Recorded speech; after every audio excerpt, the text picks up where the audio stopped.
하나님의 말씀을 요약한 교리문답의 47주일 제122문답을 함께 읽도록 하겠습니다. 교리문답 제47주일 122문답입니다. 제122문 첫 번째 청원은 무엇입니까? 아버지의 이름이 거룩히 여김을 받으소서이며 그 뜻은 다음과 같습니다. 무엇보다 먼저 저희가 주님을 바르게 알게 하여 주시며 저희가 주님의 전능하신 능력과 지혜와 선하심과 의와 자비와 진리가 환히 빛나는 주님의 모든 일에서 주님을 거룩하게 하며 영화롭게 하며 찬양할 수 있게 하옵소서. 또한 주님의 이름이 저희 때문에 더럽혀지지 않고 항상 높임을 받고 찬양받을 수 있도록 저희의 전 생활, 즉 저희의 생각과 말과 행동을 주장하옵소서.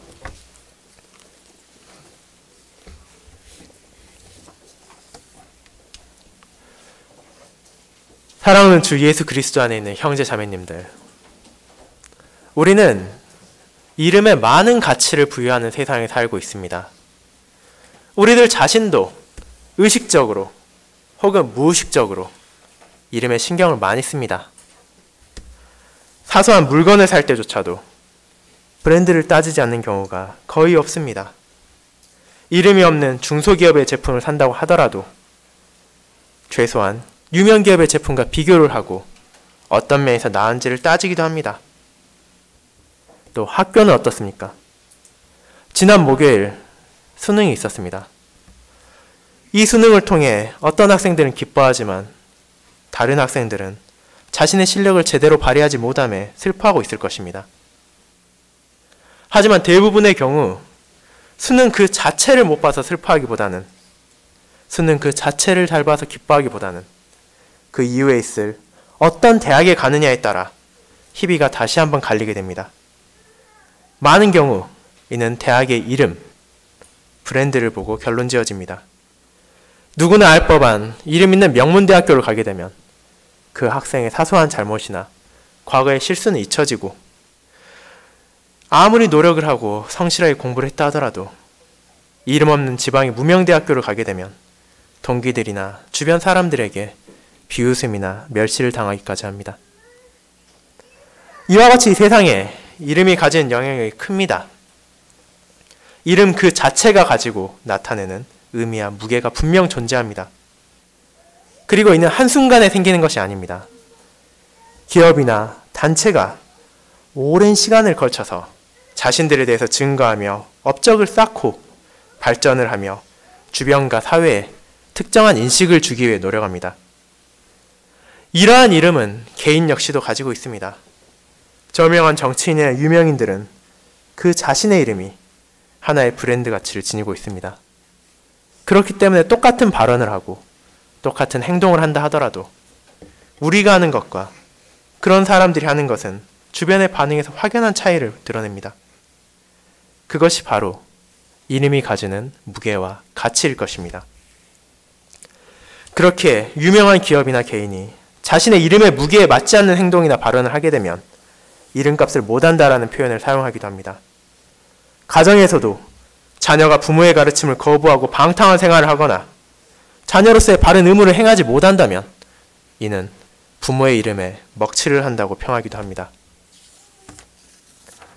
그리고 오늘 우리는 주기도문의 첫 번째 청원을 통하여 이 이름 중 가장 높고 영광스러운 아버지의 이름에 대하여 다룰 것입니다. 아버지의 이름이 가지는 의미를 바르게 알고 그 아버지의 이름이 어떻게 밝혀지는지와 우리의 삶을 통해서 어떻게 그 이름을 거룩하게 여김을 받게 할 것인지에 대해 알아볼 것입니다.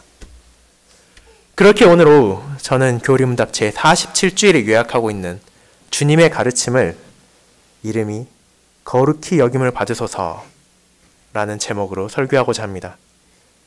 그리고 교리문답이 가르치고 주님께서 알려주신 거룩히 여김을 받을 이름에 대해 세 가지 점을 중심적으로 다루고자 합니다.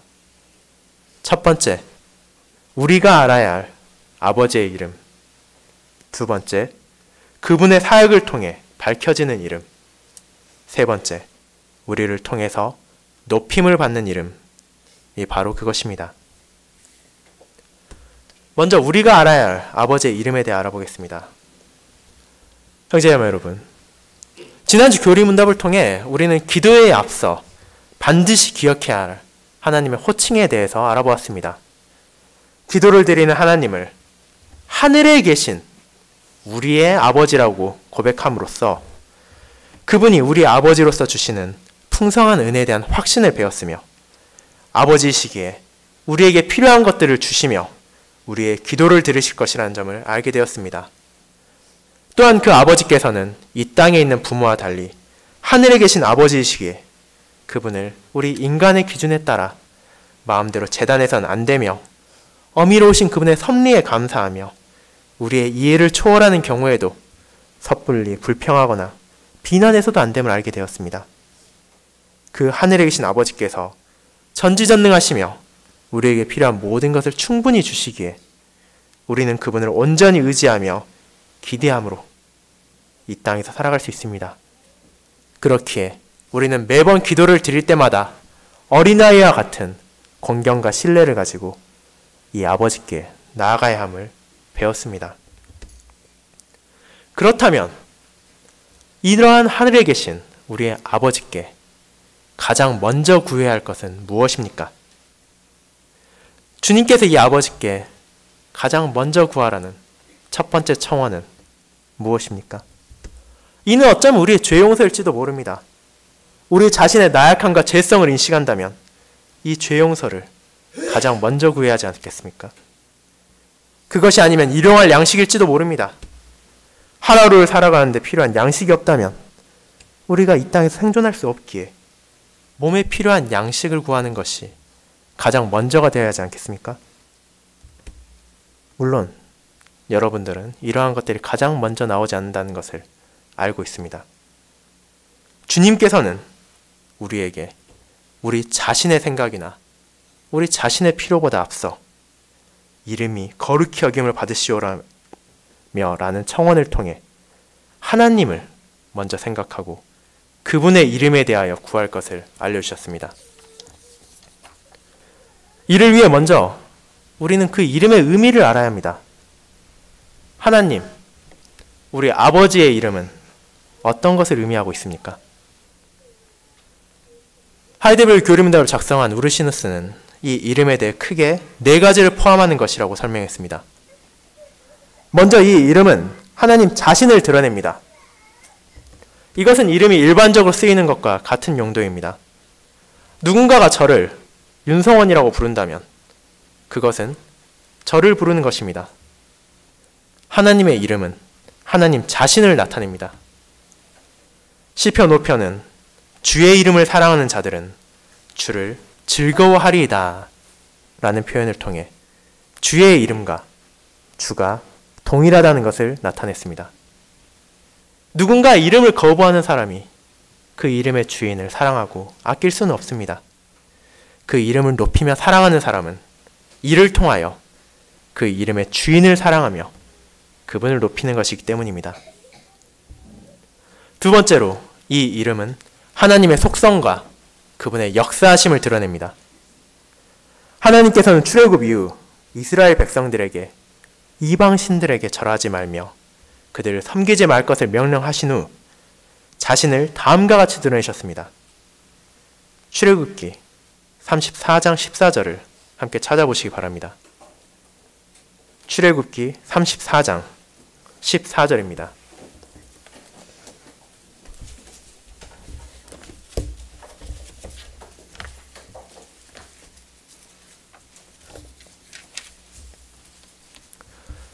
출애굽기 34장 14절을 함께 읽도록 하겠습니다. 너는 다른 신에게 절하지 말라. 여호와는 질투라 이름하는 질투의 하나님이니라. 여호와께서는 자기 자신을 질투라 이름한다고 말하셨습니다. 이는 하나님께서 결코 다른 신들을 용납하지 않으심이며 은혜의 언약을 무시하며 순종하지 않는 어리석은 백성들을 간과하지 않으시는 하나님이라는 것을 표현합니다. 주님께서는 또한 자신의 이름을 용사로 드러내시기도 하시며 사랑으로 나타내시기도 하십니다. 이와 같이 하나님의 이름은 그 자체로 그분이 어떤 분이신가를 드러내기도 합니다. 세 번째로 주님의 이름은 그분의 계명의 뜻과 권위를 드러냅니다. 우리는 다윗과 골리앗의 싸움에 대해 잘 알고 있습니다. 신자만이 아니라 세상의 대부분의 사람들이 최소한의 얘기는 들어봤을 이 싸움에서 다윗은 하나님과 그분의 백성을 모욕하는 골리앗에게 어떤 말을 하며 나아갑니까? 다윗은 다음과 같이 말합니다. 너는 칼과 창과 단창으로 내게 나아오나 나는 만군의 여호와의 이름 곧 내가 모욕하는 이스라엘 군대의 하나님의 이름으로 내게 나아가노라. 이와 같이 이름은 누군가의 권위와 뜻을 나타냅니다. 대통령의 특사가 자신의 권위가 아니라 대통령의 이름을 대신해서 뜻을 전달하는 것이기에 그는 자신을 보낸 대통령의 권위로 인해 대접받으며 그의 말은 존중받습니다. 이와 마찬가지로 다윗은 자신의 이름을 걸고 나가는 것이 아니라 모독된 하나님의 이름을 존귀히 높이기 위하고 하나님의 이름을 지키기 위하여 그분의 이름으로 이스라엘의 적에게 나아갔습니다. 마지막으로 하나님의 이름은 하나님을 향한 신자의 신뢰와 고백을 드러내기도 합니다. 사도 바울이 예루살렘으로 여정을 떠나려 할 때 동료 사역자들과 성도들은 그곳의 상황이 너무나 위험하니 가지 말라고 만류를 하였습니다. 그런 이들에게 바울은 나는 주 예수의 이름을 위하여 결박당할 뿐 아니라 예루살렘에서 죽을 것도 각오하였노라 라고 단언함으로 주님을 향한 신뢰를 그 이름을 통해 드러냈습니다. 우르시누스가 밝힌 바와 같이 하나님의 이름에는 다음과 같은 4가지 의미가 있었습니다. 하지만 우리가 아버지의 이름이 거룩히 여김을 받으소서 라고 고백할 때는 이 4가지 중 앞선 2가지 요소, 하나님 자신과 그분의 속성과 역사들이 거룩히 여김을 받기 위하여 기도드리는 것입니다. 하지만 우리는 이에 대해 의문을 가질 수 있습니다. 하나님 자신이 누구인지, 그분의 속성과 역사하심에 대해서는 누구나 다 알 수 있지 않습니까? 하나님을 믿고 따르고자 하는 성도라면 누구라도 성경을 읽고 그분에 대해서 바르게 알 수 있지 않겠습니까? 대체 왜 교리문답은 저에게 먼저 주님을 바르게 알아야 한다고 고백하는 것입니까? 이는 하나님을 바르게 아는 것마저도 우리의 능력만으로 되는 것이 아니기 때문입니다. 세상에 누구나 글을 읽을 줄 아는 사람이라면 성경을 읽을 수 있습니다. 성경만큼 다양한 언어로 번역된 책도 없으며 성경만큼 세상에서 많이 팔린 책도 없기 때문입니다. 누구라도 관심을 가진다면 성경을 구하여 읽는 것은 결코 어려운 일이 아닙니다. 심지어 글을 모른다고 하더라도 다양한 매체를 통해 우리는 성경을 들을 수 있습니다. 이와 같이 성경에 대한 접근성은 세상의 어느 책보다도 낮을 것입니다. 하지만 그것을 읽는 것과 듣는 것과 그 안의 내용을 믿는 것은 온전히 별개의 것입니다. 성경을 읽고 신화에 관련된 서적이나 영상을 통해 누구라도 하나님에 대해서 기독교 신자들이 어떻게 믿는지에 대해 알 수 있을 것입니다. 신앙이 전혀 없는 사람이라 하더라도 하나님께서 그 백성에게 어떤 은혜를 베푸셨는지를 알 수 있으며 그분이 어떤 분이시며 무슨 일을 했는지에 대한 인식을 가질 수 있습니다. 하지만 그것은 말 그대로 알 뿐입니다. 바르게 안다라고 하는 것은 결국 이 지식을 성경을 통해 하나님께서 계시하신 내용을 진심으로 믿고 인정하며 받아들여야 한다는 것입니다. 이러한 하나님을 바르게 알고 믿고 인정하기 위해서 우리에게 필요한 것이 무엇입니까? 주님께서는 이러한 우리를 위해 성령 하나님을 보내주셨습니다. 그리고 아버지 하나님께서는 자신에게 진심으로 갈망하며 끊임없이 구하고 감사하는 자녀들에게 은혜와 성령 하나님을 베풀어 주실 것을 우리는 배웠습니다. 주님께서는 이 성령 하나님의 사역을 다음과 같이 설명하셨습니다. 진리의 성령이 오시면 그가 너희를 모든 진리 가운데로 인도하시리니 그가 스스로 말하지 않고 오직 들은 것을 말하며 장래 일을 너희에게 알리시리라. 성자 하나님께서 약속하시고 성부 하나님께서 보내주신 이 성령 하나님께서 우리의 안에서 역사하심으로 지혜가 없으며 미숙한 우리를 진리 가운데로 인도하시며 진리를 바르게 깨닫게 하십니다. 그렇게 우리는 성령 하나님의 조명하시는 역사를 통해서 성경의 말씀을 바르게 바라보게 되며 이를 믿고 신뢰함으로 우리의 아버지이신 하나님에 대해서도 바르게 할 수 있는 것입니다. 그렇게 우리 자신이 하나님에 대해 알게 되는 것을 별것 아닌 것처럼 생각해서는 안 됩니다. 인간의 한계에 매인 우리가 하나님을 스스로 알 수 있다고도 생각해서는 안 됩니다. 세상의 많은 학자들이 자신을 믿고 성경을 탐구하고 연구함으로써 하나님과 기독교에 대해 완벽하게 파악했다고 생각하곤 합니다. 하지만 이는 무엇입니까? 이는 헛된 자만심일 뿐입니다. 성령 하나님의 조명이 없는 이러한 지식은 그분을 신실하게 섬기는 우리의 어린 자녀들보다도 하나님을 바르게 알지 못하는 것입니다. 그렇게 우리는 하나님께 이를 구해야 합니다. 하늘에 계신 우리 아버지를 자녀인 우리가 바르게 알 수 있도록 간구하십시오. 주위에 들려주신 하나님의 말씀을 통해 그분을 알아가며 주중에도 우리에게 주신 거룩한 말씀을 읽고 묵상함으로 하나님을 바르게 알아가십시오. 성령 하나님께서 우리의 지성의 빛을 비추어 주심으로 연약한 마음을 새롭게 하시고 우리가 진정으로 하나님에 대해 알고 하나님에 대한 가르침을 진심으로 믿고 따를 수 있도록 인도해 주시기를 기도드리십시오.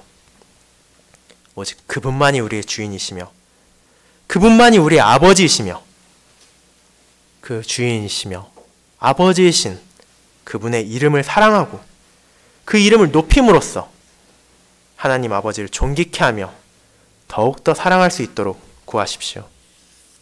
그리고 이 모든 것이 아버지께서 주시는 은혜로만 되는 것임을 감사하며 구하십시오. 그것이 바로 아버지의 이름이 거룩히 여김을 받으소서라는 청원의 첫 번째 간구입니다. 두 번째로 그분의 사역을 통해 밝혀지는 이름에 대해서 알아보겠습니다.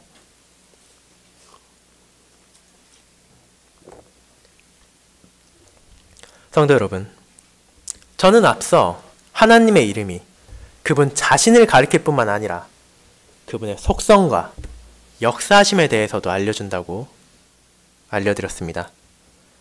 하나님께서는 무수히 많은 사역을 통해 우리에게 자신을 알리셨습니다. 그리고 이러한 사역들을 통해 자신의 이름을 우리에게 알리셨을 뿐만 아니라 그분이 어떤 분인지를 우리에게 알려주셨으며 그분이 우리에게 베풀어 주신 놀라운 은혜들에 대해서도 계시하셨습니다. 교리문답은 이에 대해서 어떻게 설명하고 있습니까? 저희가 주님의 전능하신 능력과 지혜와 선하심과 의와 자비와 진리가 환히 빛나는 주님의 모든 일에서 주님을 거룩하게 하며 영화롭게 하며 찬양할 수 있게 하옵소서라고 고백합니다. 이와 같이 교리문답은 주님이 어떤 분이신지에 대해서 설명하고 있습니다. 우리는 그분의 전능하신 능력에 대해서 알고 있습니다. 그분께서는 세상을 창조하셨습니다. 누군가에게 창조된 피조물이 아니라 세상이 생기기 전부터 존재하셨으며 말씀을 통하여 세상을 만드시고 세상의 모든 피조물을 지으셨습니다. 땅끝에서부터 바다 깊은 곳까지 하늘 저 너머로부터 세상의 가장 안쪽까지 하나님의 손길이 닿지 않은 곳이 존재하지 않습니다. 무에서 유를 창조해내시고 그 창조하신 모든 피조물에게 생명을 불어넣으셨습니다. 그리고 이 창조하신 모든 것을 섭리로서 지금도 다스리고 계십니다. 이보다 더 능력 있으시고 이보다 더 권위가 있으신 분이 세상에 존재하지 않으며 존재할 수도 없습니다. 또한 그분께서는 지혜로우신 하나님이십니다. 세상의 모든 것을 지으시고 다스리신 하나님께서는 동시에 모든 것을 알고 계시는 하나님이십니다. 세상에 존재하는 그 무엇도 하나님 앞에 비밀을 가질 수 없습니다.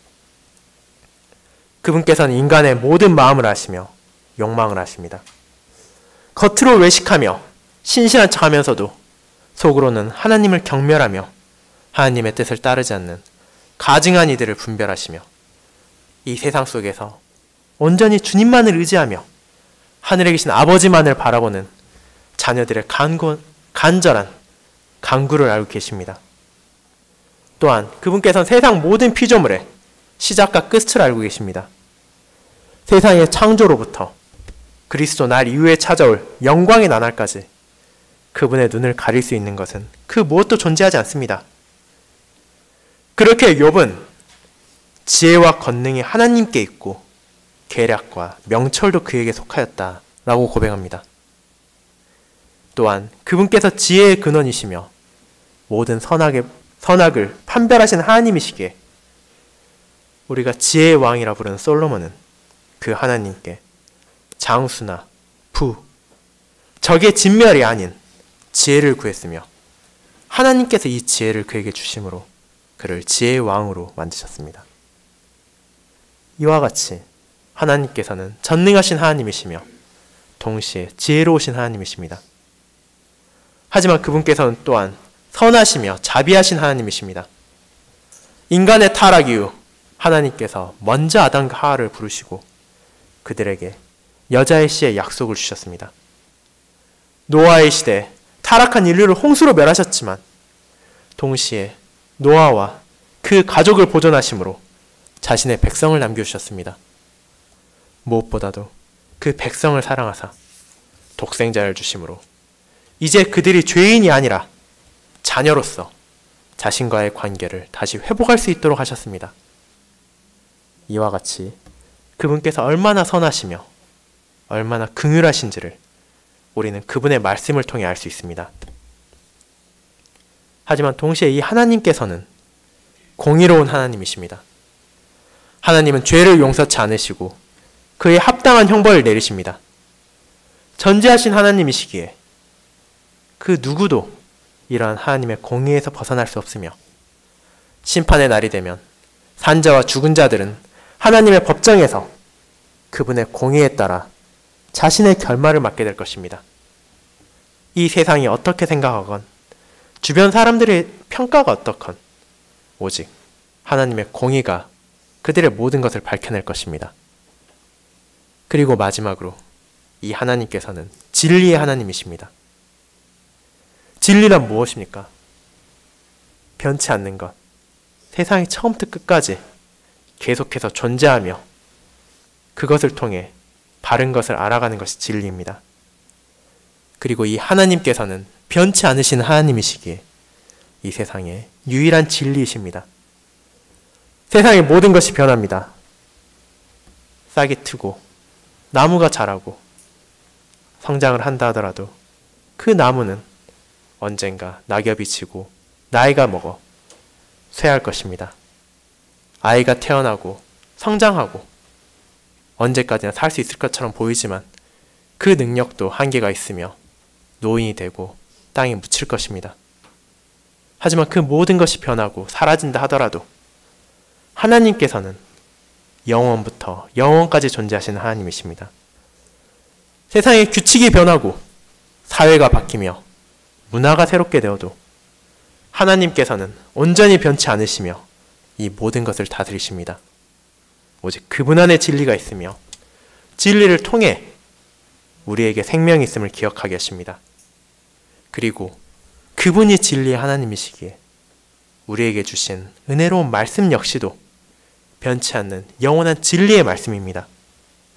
그 말씀을 통해 우리는 그분의 역사하심을 보고 알 수 있으며 그분의 속성을 깨달을 수 있으며 바르게 그분을 알아감으로 이제 하늘에 계신 아버지께 기도드릴 수 있습니다. 이러한 주님의 속성이 그분께서 하신 모든 일을 통해서 드러납니다. 교리문답이 말하는 대로 이 역사하심은 환히 빛나는 광채와 같습니다. 그렇기에 누구도 이를 피할 수 없으며 누구도 이를 거부할 수 없습니다. 세상의 만물을 통해 우리는 하나님의 창조를 바라보게 됩니다. 꽃이 피고 지고 해가 뜨고 지는 이 모든 것을 통해 우리는 그분의 섭리의 손길을 느낄 수 있습니다. 그리고 무엇보다도 진리의 하나님께서 주신 진리의 말씀을 통해 이 모든 것을 바라볼 수 있습니다. 그렇기에 하나님에 대해 알 수 없었다 라고 핑계댈 수 있는 사람은 존재하지 않습니다. 왜냐하면 이 모든 것은 찬란히 빛나서 우리에게 하나님이 누구신지를 가르치고 있기 때문입니다. 이러한 하나님을 우리는 거룩하게 하며 영화롭게 하며 찬양할 수 있게 해달라고 청원합니다. 이는 모순적으로 보이는 고백입니다. 하나님께서는 이미 누구보다도 거룩하시며 누구보다도 영화로우신 분입니다. 누구도 그분의 거룩함과 그분의 영화로움을 범접할 수 없습니다. 그렇다면 도대체 어떤 방식으로 우리는 이 하나님을 거룩하게 하며 영화롭게 할 수 있습니까? 이는 우리가 그분의 거룩하심과 영광을 인정하며 받아들인다는 것입니다. 하나님의 이름은 그 자체로 거룩합니다. 하지만 우리는 이 거룩함을 인정하고 높이고 찬양함으로 하나님을 거룩히 영광스럽게 여길 수 있습니다. 그분의 본질 같듯 그분의 모든 속성들을 계시하신 그대로 믿고 받아들이며 이를 고백하고 찬양하는 것이 바로 그것입니다. 하지만 동시에 우리는 거룩하지 않은 부정한 것들을 거룩하신 하나님의 이름과 분리함으로써 거룩하게 할 수 있습니다. 분명 하나님의 이름은 거룩하며 무엇도 그 이름을 더럽힐 수 없지만 이 세상에서 하나님의 이름은 남용되며 잘못 사용되어집니다. 그렇게 우리는 제3계명을 통해 하나님 여호와의 이름을 망령되이 일컫는 것이 죄임을 고백하고 오직 두려움과 경외감으로 이 거룩한 이름을 사용해야 한다는 것을 배우는 것입니다. 이처럼 하나님의 이름이 저의 입을 통해 그리고 여러분의 입을 통해 또한 남의 입을 통해서도 잘못 사용되고 헛되게 사용되지 않도록 살아감으로써 우리는 하나님의 이름을 이 땅에서 거룩하게 할 수 있습니다. 그리고 이 하나님의 이름을 우리는 찬양합니다. 찬양의 뜻은 무엇입니까? 찬양의 사전적 의미는 아름답고 훌륭한 것을 크게 기리고 드러낸다는 것입니다. 무엇이 아름다우며 무엇이 훌륭합니까? 하나님의 이름이 너무나 아름답고 그 이름이 드러내는 하나님의 사역이 무엇과도 비교할 수 없을 만큼 훌륭하기에 우리는 이를 기리고 이를 드러냅니다.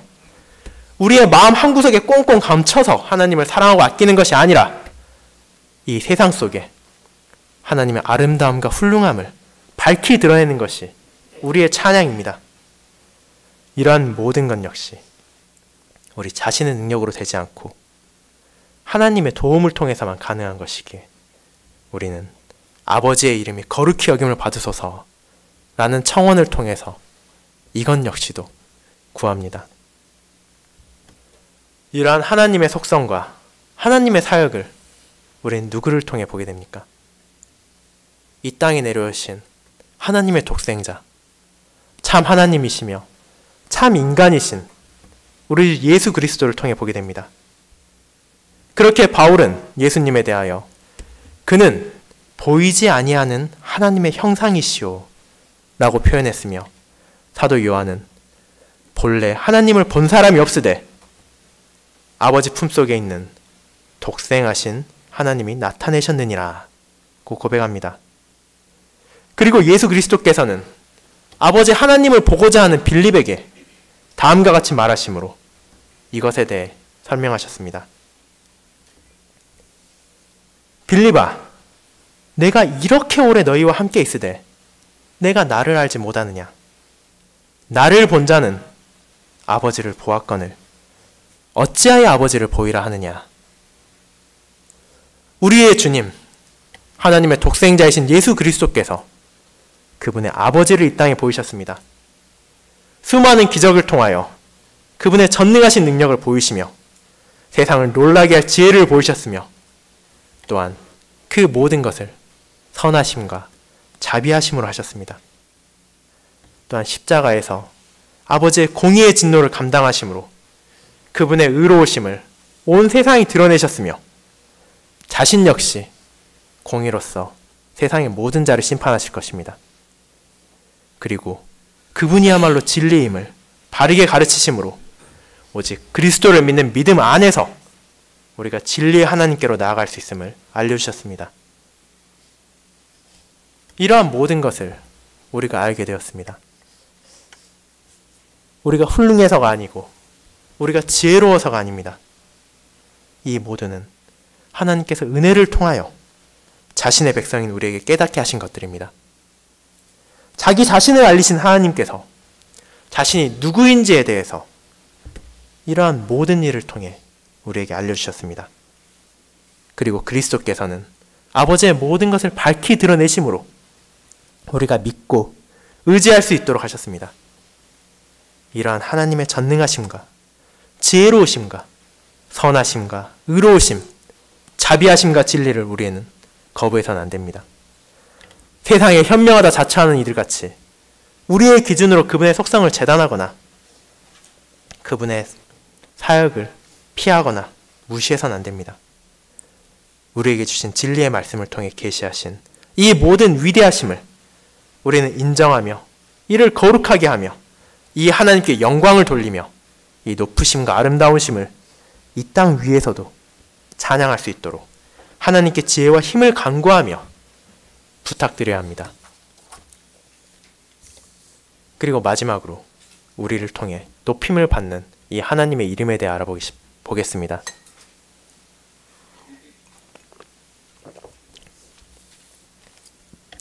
형제자매 여러분, 마지막으로 이 청원은 우리에게 우리의 삶을 경시해서도 안 된다는 것을 보여줍니다.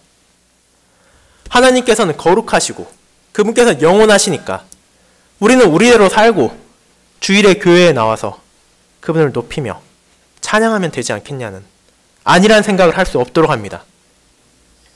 교리문답은 다음과 같은 표현으로 신자의 삶을 위한 강구를 알려줍니다. 교리문답 122문답의 마지막 부분을 함께 읽도록 하겠습니다. 또한부터 시작되는 부분입니다. 교리문답 122문의 마지막 부분입니다. 또한 주님의 이름이 저희 때문에 더럽혀지지 않고 항상 높임을 받고 찬양받으실 수 있도록 저희의 전 생활, 즉 저희의 생각과 말과 행동을 주장하옵소서. 앞서 말한 것이 우리가 하나님을 높이며 거룩하게 하며 찬양하는 것이라면 이제는 우리의 삶을 통해서 다른 사람들이 하나님의 이름을 더럽히지 않고 높이며 찬양할 수 있도록 우리를 다스려 달라는 요구를 합니다. 저는 설교의 서론에서 자식이 부모의 이름을 먹칠할 수 있음을 알렸습니다. 이를 단순히 가정 간의 관계에서 끝내지 마시고 하나님과 그분의 자녀의 언약 관계에서 생각해 보시길 바랍니다. 하나님이 누구이십니까? 하늘에 계신 우리의 아버지십니다. 그리고 우리가 그분의 자녀가 되는 큰 영광을 받았습니다.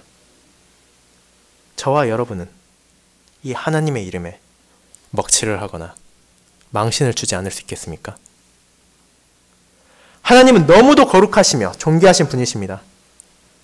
우리가 아무리 뼈를 깎는 노력을 한다고 하더라도 아버지의 거룩함에 다가가기란, 아버지의 영광에 다가가기란 너무도 먼 일일 것입니다. 하지만 그럼에도 불구하고 선한 자녀라면 아버지의 뜻을 순종하며 부족하면 부족한 대로 부모의 명예를 지키기 위해 노력할 것입니다. 다른 사람들이 부모를 모욕하는 것을 결코 간과하지 않을 것이며 자신을 통해 부모의 이름이 먹칠이 되지 않도록 노력할 것입니다. 그리고 신자인 우리 역시도 자녀로서 그러한 삶을 살아야 할 것을 교리응답은 깨우쳐 줍니다. 하나님의 자녀인 우리의 더러운 행동, 우리의 어리석은 행동은 세상의 불신자들이 하나님을 모욕할 수 있는 기회를 줍니다.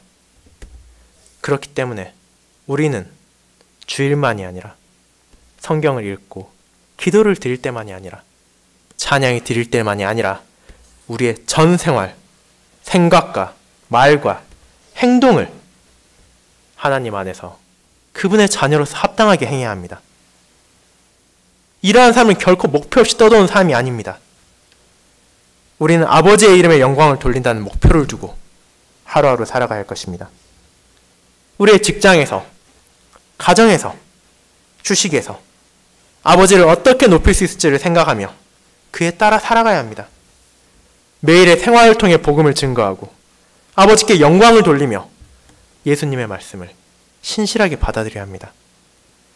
그것이 바로 빌립보서에서 바울이 고백한 사는 것이 그리스도니 죽는 것도 유익함이라 라는 표현이지 않았습니까? 삶 전체가 그리스도라면 이것은 또한 아버지의 영광입니다. 그리스도를 위해 살고 죽는 자는 하늘에 계신 아버지를 위해 살고 죽을 것입니다. 그렇게 바울은 고린도 교회의 성도들에게도 너희가 먹든지 마시든지 무엇을 하든지 다 하나님의 영광을 위하여 하라고 명한 것입니다. 그 이유는 분명합니다. 유대인에게나 헬라인에게나 로마인에게나 다른 신자들에게나 다른 불신자들에게나 그 모든 사람이 하나님께 영광을 돌리는데 우리가 걸림돌이 되어서는 안 된다는 것입니다. 이러한 걸림돌이 되어 하나님의 이름을 거룩하게 여기는 것을 회방한다면 그것은 바로 우리 인생의 최악의 순간이 될 것이며 반대로 우리의 생활을 통해 누군가가 하나님께 나아오며 하나님의 이름에 영광을 돌린다면 그것은 우리의 가장 큰 기쁨이 될 것입니다. 이러한 삶을 예수 그리스도께서 가장 분명하게 보여주셨습니다. 아버지의 이름이 얼마나 거룩한지를 드러내시고 제자들과 백성들에게 어떻게 하나님의 이름을 영광스럽게 할 수 있는지를 자신의 삶을 통해 보이셨습니다. 그 삶은 아버지의 모든 뜻에 순종하는 것이었습니다. 자신의 이해관계를 따지지 않고 오직 하늘에 계신 아버지의 뜻에 순전하게 복종하심으로 주님 안에서 믿음을 둔 모든 사람들이 하나님을 높이며 찬양할 수 있도록 인도하셨습니다. 그리고 그분께서는 제자들에게 세상의 빛과 소금이 되라고 일러주신 후 다음과 같이 말씀하셨습니다. 너의 빛을 사람들 앞에 비추어 저희로 너희의 착한 행실을 보고 하늘에 계신 너희 아버지께 영광을 돌리도록 하라. 이 땅의 빛과 소금이 되어야 하는 것은 다른 것이 아닙니다. 우리 자신의 행실을 통해 이 땅에서 자랑하며 오만하게 살기 위한 것이 아닙니다. 우리의 삶을 통해서 선한 행실과 말, 생각을 통해서 우리의 이웃이 하나님의 이름을 높이고 영광을 돌리게 하기 위해서입니다. 그렇게 이 청원은 우리의 삶을 규정하는 청원입니다. 우리가 자신의 욕망에 빠져 자신의 죄악에 빠져 살아가지 않도록 우리는 기도드립니다. 우리의 삶을 통해 아버지의 이름이 더럽혀지지 않고 높임을 받고 찬양받으실 수 있도록 부탁드립니다. 우리를 통해 세상의 모든 사람들이 하나님을 높일 수도 모독할 수도 있음을 기억하며 우리의 전 생활을 오직 아버지의 뜻대로 주장하시며 인도하시길 기도드립시다. 세상의 모든 사람이 우리를 바라보고 우리를 맛봄으로 세상의 빛과 소금이 되어 우리의 착한 행실로 하나님께 영광을 돌릴 수 있도록 간구합시다. 이러한 간구를 통해 오직 하나님께 영광을 돌리는 삶을 살 수 있도록 필요한 모든 것을 하나님께 기대하며 의지합시다. 그리고 우리의 매일의 목표가 아버지의 영광임을 기억함으로 이번 한 주에도 어려움에도 슬픔에도 기쁨에도 힘듦에도 집에서도 밖에서도 먹을 때나 입을 때나 모든 순간을 통해 아버지 하나님의 이름이 거룩하게 높여질 수 있도록 끊임없이 진심으로 갈망하며 간구하며 기도드립시다. 아멘.